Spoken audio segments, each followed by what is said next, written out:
ఎందుకు భోగికి తిథి ఉండదు అంటే దక్షిణాయనం ఏ తిథి నాడు పూర్తయిపోతుందో అది భోగి. దానికి ఒక్కదానికే మినహాయింపు పంచాంగంలో. అది తిథితో చెప్పరు. ఎందుకు చెప్పరు అంటే దాంట్లో ఒక రహస్యం ఉంది. భోగి పండగ నాడు ఏం చేయాలి? భోగం అనుభవించాలి. పొంగల్ పొంగల్ అంటూ ఉంటారు. మధుర పదార్థాలు వండుకు తింటారు. మధుర పదార్థం వండుకు తినడానికి ముందు ఏం చేయాలి? చేదు పదార్థం తినాలి. తాను స్వార్థం అనుభవించాలంటే తీయగా ఉంటుంది, కష్టపడడం చేదుగా ఉంటుంది. చేదు ప్రయత్నపూర్వకంగా తిను. అంటే కష్టపడడాన్ని జీవితంలో అలవాటు చేసుకో. కష్టపడి బ్రతకడం అలవాటు చేసుకో.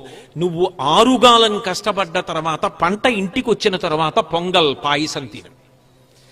అక్కడ మొదలుపెట్టిన చేదు ఇక్కడ మధుర పదార్థంతో పూర్తవ్వాలి. కష్టపడకుండా మధుర పదార్థం తినే అర్హత నీకు లేదు. అందుకని ఉగాది నాడు చేదు తిను, పొంగల్ నాడు భోగి పండగ నాడు మధుర పదార్థం తిను. దక్షిణాయనం చిట్ట చివరి రోజు భోగి పండగ. దక్షిణాయనం అంతా ఏమిటి? ఉపాసన కాలం. దక్షిణాయనం వచ్చిందనుకోండి, ప్రకృతి ప్రతిబంధకాన్ని ఇస్తుంది. దానికి మాసం కానీ, దానికి రోజు కానీ, దానికి తిథి కానీ ఉండవు. దక్షిణాయనం ఏ రోజున పూర్తయిపోతుందో అది భోగి పండగ. ఎందుకు అలా చెప్తారు అంటే దక్షిణాయనం అంతా ఉపాసన చెయ్యాలి. భగవంతుని యొక్క అనుగ్రహము కలిగి ఆయన యొక్క దర్శనం అవుతుంది.